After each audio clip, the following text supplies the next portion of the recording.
एक समय की बात है। एक गहरी रात एक छोटे से राज्य के राजा और रानी के घर में एक सुंदर सी राजकुमारी पैदा हुई थी। उसका नाम राजकुमारी इंदुमती था। इंदुमती का दिल साहस से भरा हुआ था। यह साहसी के साथ बहुत सुंदर भी थी। जैसे जैसे इंदुमती बड़ी हुई तो उनका एक ही सपना था। वह अपने राज्य को सुख शांति और समृद्धि से भर देना चाहती थी। उसकी सुंदरता तो दृष्टि को मोहित करती थी, लेकिन उसकी साहसी आत्मा ही उसे अद्वितीय बनाती थी। राजकुमारी इंदुमती बचपन से ही विशेष थी। वह अपने राजा रानी माता पिता के साथ हमेशा अपने देश के लिए सेवा करने का इरादा करती थी। उसने शिक्षा की महत्व को समझा और अपने देशवासियों के लिए शिक्षा की सुविधा सुनिश्चित करने का संकल्प किया। उन्होंने खुद भी शिक्षा प्राप्त की और दूसरों को भी प्रेरित किया। जब वह बड़ी हुई तो राजा और रानी ने उसे सभी शासकीय कौशलों का शिक्षा दिलाई और उसे गुणों का विचित्र संग्रह सुनिश्चित किया। जब वह बड़ी हुई तो राजा और रानी ने उसे सभी शासकीय कौशलों का शिक्षा दिलाई और उसे गुणों का विचित्र संग्रह सुनिश्चित किया। राजकुमारी इंदुमती ने अपने शिक्षकों से सीखा और अपनी भूमिका के लिए तैयार हुई। इंदुमती ने सभी शिक्षा ग्रहण की और गुणों में निपुण हो गई। एक दिन जब उसका देश एक बड़े संकट का सामना कर रहा था, इंदुमती ने अपने माता पिता से कहा। अब समय आ गया है। मुझे अपने देश की सेवा करनी है। राजा रानी ने उसकी साहसी बात को सुना और उन्हें देश के लिए समर्पित भाव से सेवा के लिए सहमति दी। इंदुमती ने अपने देश की सेवा के लिए सैन्य बनाने का निर्णय किया और उसने अपनी सेना को अभ्यास कराना शुरू किया। उसकी दृढ़ निश्चितता और सेना की अद्वितीय तैयारी ने उसे एक अच्छे नेतृत्व की ओर बढ़ने में मदद की। राजकुमारी ने पूरी सेना का नेतृत्व किया और उन्हें युद्ध पर विजय प्राप्त करने का आदेश दिया। एक दिन उसका देश एक बड़े युद्ध का सामना करना पड़ा। इंदुमती ने अपनी सेना के साथ युद्ध चढ़ाया और उसने स्वयं भी सैन्य के सामने में खड़ी हो गई। युद्ध की घड़ी आई और इंदुमती ने अपनी साहसी बातों और सुनिश्चित नेतृत्व के कारण युद्ध में विजय प्राप्त की। उसकी साहसी और समर्पित भूमिका ने लोगों का दिल छू लिया। उसने अपने देश को सुख और समृद्धि में स्थापित किया और उसने साबित किया कि एक साहसी और सजग नेता का सपना हकीकत में बदल सकता है।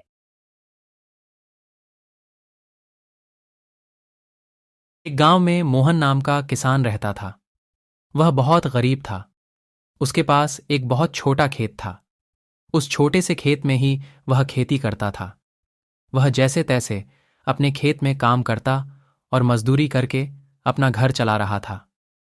एक दिन भयंकर गर्मी पड़ रही थी, फिर भी वो रोजाना की तरह ही खेत में काम कर रहा था। उसे बहुत पसीना हो रहा था, फिर भी वो खेत में हल चला रहा था। उस दौरान खेत में जुताई करते वक्त हल के नीचे से एक लकड़ी का बक्सा निकला। वो धीरे से बक्से को निकाला। वह कुछ समझ नहीं पाया कि इस बक्से में क्या है। केवल उसने बक्से को उठाकर खेत के बाहर मेड़ पर रखा दिया। उसने देखा कि यह बक्सा खाली है, तो उसने अपनी दोपहर की रोटियां उसमें रख दीं और वापस अपना काम करने लगा। थोड़ी देर बाद दोपहर में जब खाना खाने आया तो उसने देखा कि बक्से में बहुत सारी रोटियां थीं। उस किसान को बहुत आश्चर्य हुआ। किसान ने सोचा कि ये तो जादुई बक्सा है, उसमें जो भी चीज़ डालो वह कई गुना हो जाती है। जो भी वस्तु उस बक्से में डाल रहे थे वह कई गुना हो रही थी। उसने दोपहर का भोजन किया और फिर हल चलाने लगा। जब शाम को घर आया तो बक्से को अपने साथ ले आया। आज वह किसान बहुत खुश था, क्योंकि उसे लग रहा था कि शायद अब उसकी गरीबी दूर हो सकती है। वह गरीब किसान एक धैर्य वाला व्यक्ति था, कभी भी उस बक्से से जरूरत से ज्यादा सामान नहीं लेता था। कुछ दिनों बाद उस बक्से के बारे में गांव के जमींदार को पता चला। वह जमींदार एक लालची व्यक्ति था। उसने सोचा, मेरे जमींदारे में किसी भी जादुई वस्तु पर तो मेरा अधिकार होगा। जमींदार के कहने पर उसके आदमी उस किसान को पकड़कर ले आए। उस जमींदार ने किसान को धमकाया और कहा कि तुम्हारा खेत मेरी जमींदारी का हिस्सा है, इसलिए उस बक्से पर मेरा अधिकार बनता है। जमींदार की बात सुनकर किसान डरते हुए बोला, मालिक, भले ही जमींदारी आपकी है, लेकिन उस खेत पर खेती मैं करता हूं, तो बक्से पर मेरा अधिकार है। जमींदार समझने लगा कि यह किसान ऐसे नहीं मानेगा। उसने किसान को धमकाया और उसके घर से बक्सा छीन लिया। किसान बेचारा रोता रह गया। बक्सा लेकर जमींदार खुश हो गया।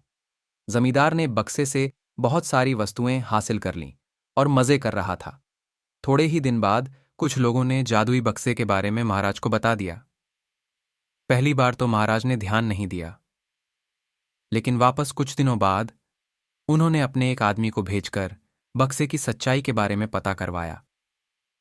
जब राजा के आदमी को बक्से की सच्चाई पता लग गई, तब उसने राजा को जाकर बताया। राजा ने तुरंत जमींदार को बुलाया और कहा, तुम्हारे पास जो बक्सा है वह तुरंत मुझे दे दो। जमींदार ने राजा से हाथ जोड़कर निवेदन किया कि कृपया बक्सा मेरे पास ही रहने दीजिए, उस पर मेरा अधिकार है। लेकिन राजा ने एक नहीं मानी और कहा कि यदि तुम मुझे नहीं दोगे तो मैं तुम्हारी जमींदारी समाप्त करवा दूंगा। जमींदार ने डरकर बक्सा सौंप दिया। राजा ने बक्से से सबसे पहले खजाने के धन को बढ़ाया और सुख सुविधाएं बढ़ाईं। कुछ दिनों के बाद राजा को बक्से की चिंता होने लगी कि इसे कोई चुरा ना ले। राजा उस बक्से को हमेशा अपने साथ रखने लगा। एक दिन राजा ने सोचा, इस बक्से में ऐसा क्या है? आखिर इसका रहस्य पता किया जाए। उस बक्से का रहस्य जानने के लिए राजा उस बक्से में बैठ गया। बाहर निकला तो उसके जैसे अनेक राजा बाहर आ गए। लोग नहीं पहचान पा रहे थे कि असली राजा कौन है। सभी राजा राज्य लेने के लिए आपस में लड़ने लगे। यह बात किसान को पता चली तो वह बहुत दुखी हुआ। उसने खुद को कोसा और विचार किया कि अगर मैं उस बक्से को जमीन में गाड़ कर रख देता तो बहुत अच्छा होता।